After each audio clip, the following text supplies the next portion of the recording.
Assalamualaikum and a very good day to Associate Professor Dr. Samir Ali Hussein Al-Shami. My name is Nurul Asmida binti Abdul Wahab with the metric number of P0625200001 from the Faculty of Technology Management and Entrepreneurship.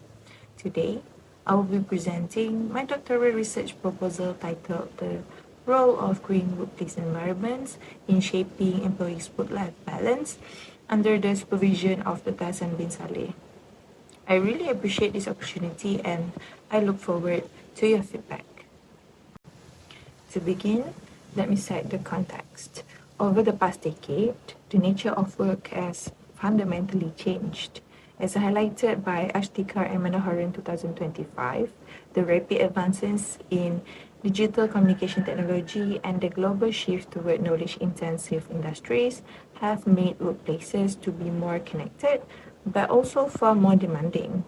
The lingering effects of the COVID-19 pandemic have further normalized the always-on culture, making it increasingly difficult for employees to separate their professional and also personal lives. According to Blake et al. 2024 and Rugulis 2024, both the research documented how these pressures create an unprecedented risk to the employee's psychological well-being and their ability to manage the work and life boundaries. This brings us to the core problem. Despite the growing awareness of work-life balance issues, there remains limited understanding of how the physical workplace itself, especially the green workplace environments, can help employees to maintain a healthy work and life balance under high-stress conditions. The problem stems from three compounding workplace challenges. First, after-hours connectivity, where digital tools prevent the psychological detachment from work, Li, Shi, and Zhang 2025. Second, work-life conflict, the inter-role tension when work and personal responsibilities clash simultaneously, Rugulis 2024. And third, work interruptions from digital notifications and open plan office environments that generate the cognitive strain, Wei et al. 2025. Together, these three demands lead to poor detachment from work, negative psychological well-being, and lower subjective quality of life.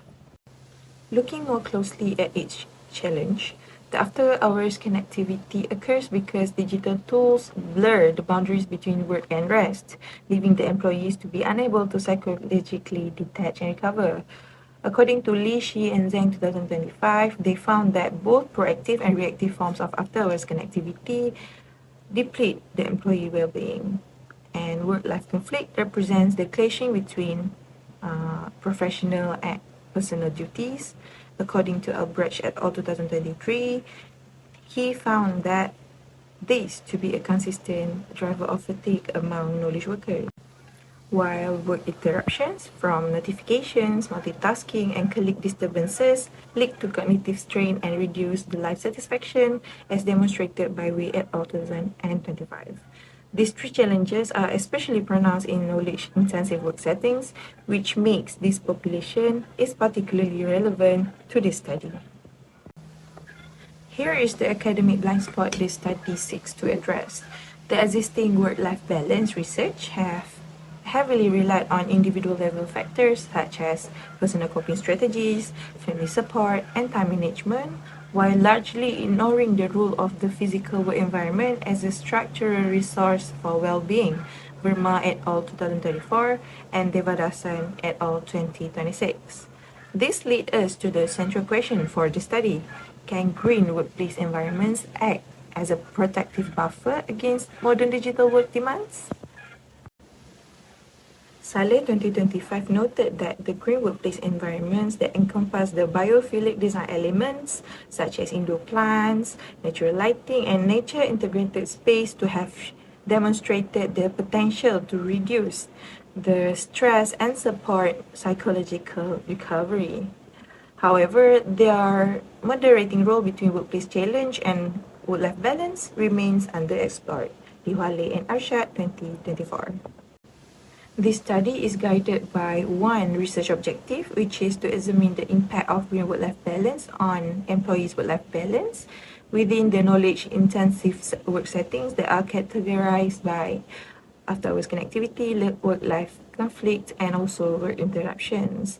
The objective is gonna be investigated through 3 research questions, where research question 1 asks about how the green workplace environment contributes to work-life balance. RQ2 asks how the 3 workplace challenges affect work-life balance, and RQ3 asks whether the green workplace environment can moderate the relationship between those challenges and the work-life balance. Based on the research questions, there are 3 hypotheses proposed. H1 posits that green workplace environment have a significant positive relationship with employees' work-life balance. H2 proposes that the 3 workplace challenges, after-hours connectivity, work-life conflict, and the work interruptions, to have a significant negative effect on work-life balance.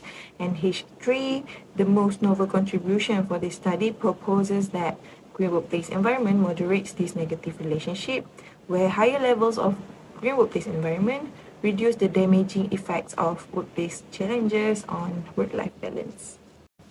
The theoretical foundation for this study is the Job Demands Resources JDR model that were originally developed by Dimarati et al. 2001 and later refined by Baker, Dimarati, and Virgil 2023. This model explains that job demands deplete the employee's energy and well-being, while job resources help buffer these negative effects. In this study, there are the 3 workplace challenges are conceptualized as job demands, which is the independent variables for this study. The green workplace environment is treated as job resource, functioning as the moderating variable, and employees' work-life balance is the outcome, known as the dependent variable for this study.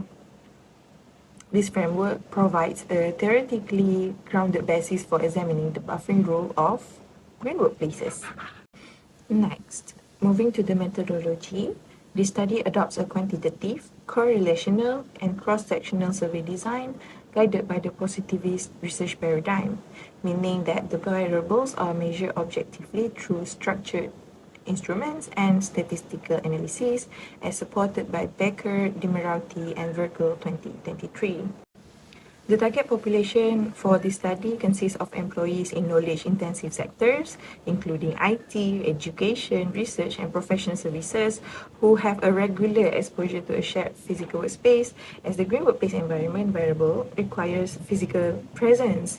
Valo et al. 2024, Zhao et al. 2025. However, the fully remote employees are going to be excluded, and the purposive sampling will be used. Albrecht et al. 2023, targeting 250 to 300 respondents. The minimum required sample of 150 were calculated by G power using a medium effect of F square equals to 0.15. The significance level of alpha equals to 0.05 and statistical power of 0.95 according to He et al. 2019 and Memon et al. 2020. In this study, data will be collected via an online self-administered questionnaire on Google Forms using validated measurement skills adapted from previous research. All the constructs, except demographics, will be measured using a 5-point Likert scale. The analysis will be conducted using IBM SPSS statistics in 3 steps. The first one is the descriptive statistics, then multiple regression to test H1 and H2, and finally hierarchical moderated regression via the process macro Hayes 2018 to test the H3. On the ethical front, the participation will be fully voluntary with informed consent, where the individual responses will remain strictly confidential and anonymous, and the approval from the UTEM Research Ethics Committee will be obtained prior to data collection. And a pilot study will also be conducted to ensure the instrument validity and reliability with the Chromebox alpha value exceeding 0.70, He et al. 2019. This study is expected to make both theoretical and practical contributions. For the theoretical part, is going to be extending the JDR model by positioning the green workplace environments as a novel organizational resource that are capable of buffering the negative effects of digital workplace challenges, which is the underexplored relationship identified by Saleh 2025 and Li Hualei and Arshad 2024. From the practical part, the finding is gonna provide an actionable guidelines for HR managers, policymakers, and workplace designers to create a healthier, more sustainable, and burnout-resistant work environments, particularly within the knowledge-intensive work settings. Dumitriou et al. 2025 and Rodriguez et al. 2023. In summary, this study addresses a clear and important gap which examine whether green workplace environments can serve as a protective mechanism against modern workplace challenges that affect employees' work-life balance. I believe the findings is going to contribute meaningfully to both academia and practice. Therefore, this concludes my presentation. Thank you very much for your time and attention. I sincerely appreciate your consideration of my research proposal and I look forward to receiving your valuable feedback. Assalamualaikum.